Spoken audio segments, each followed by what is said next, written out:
Shalom Bapak Ibu Saudara yang terkasih dalam Tuhan Yesus. Salam sejahtera bagi kita semua. Hari ini kita kembali bisa merenungkan firman Tuhan, itu adalah anugerah Tuhan. Dan hari ini kita akan merenungkan hidup dari seorang perempuan yang mengurapi Yesus. Perempuan ini tercatat di dalam Matius pasal 26 ayat 6-13. Saya akan membacakannya bagi kita semua. Matius pasal 26 ayat 6-13.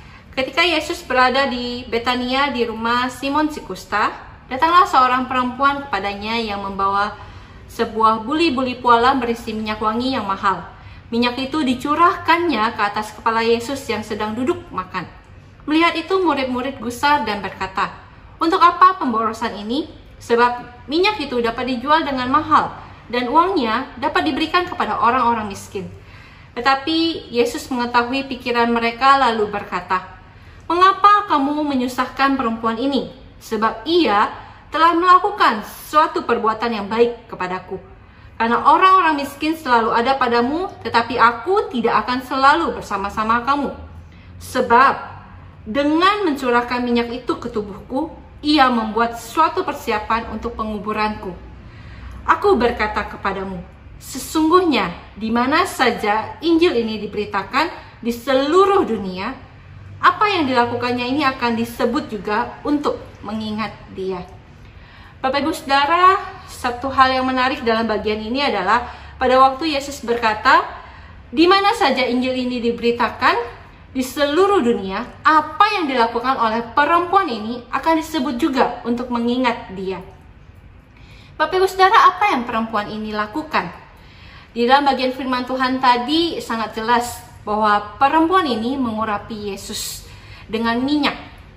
Merupakan hal yang biasa pada tradisi orang pada zaman itu untuk mengurapi seorang tamu dengan minyak. Namun yang menarik adalah perempuan ini bukanlah si pemilik rumah. Dikatakan di sana bahwa rumah yang Yesus datangi adalah rumah Simon si Kusta. Jadi apa yang perempuan ini lakukan bukanlah hal yang biasa dilakukan.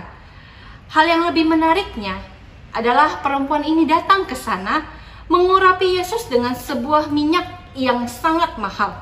Dari kemasannya saja kita bisa tahu bahwa minyak tersebut bukanlah minyak biasa yang dipakai untuk mengurapi tamu. Minyak itu dikemas secara khusus dengan buli-buli pualam.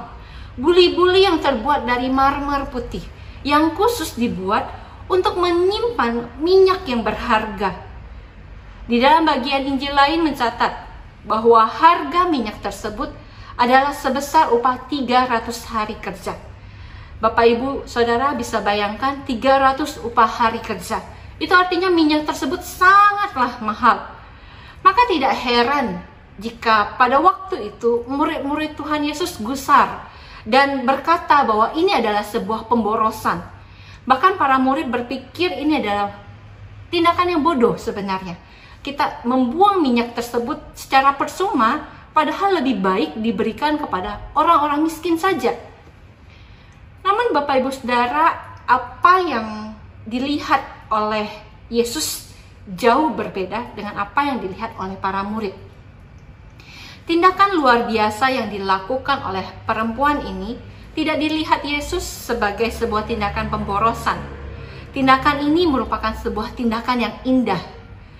Apa yang perempuan tersebut lakukan merupakan sebuah ungkapan kasih yang besar, sebuah ungkapan penyembahan yang begitu luar biasa, diekspresikan dalam satu tindakan mengagumkan dari seorang perempuan biasa kepada Tuhan.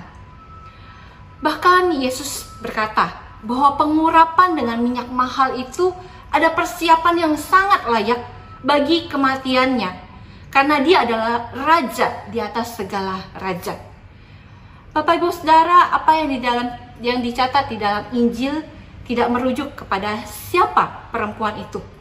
Meskipun beberapa bagian ada menyebutkan nama perempuan itu adalah Maria, saudara Marta. Namun yang Yesus ingin kita soroti bukanlah siapa dia, melainkan apa yang dia lakukan. Apa yang dia lakukan sehingga layak dicatat di seluruh Injil. Melalui pengurapan minyak ini, perempuan tersebut telah memberikan seluruh apa yang bisa dia berikan dengan hati yang utuh kepada Yesus Tuhannya. Dan inilah yang Yesus ingin kita lihat. Inilah yang Yesus ingin kita lakukan juga, setiap kita sebagai umatnya. Tuhan ingin kita memberikan diri kita seutuhnya dengan kasih kepada Dia. Sekarang pertanyaannya, apa yang bisa kita berikan? Apa yang saya secara pribadi bisa berikan sebagai luapan kasih saya kepada Yesus? Apa? Kiranya kita merenungkan pertanyaan ini. Dan kiranya Tuhan menolong kita untuk bisa melakukannya. Memberikan yang terbaik dari diri kita untuk Dia. Tuhan Yesus memberkati.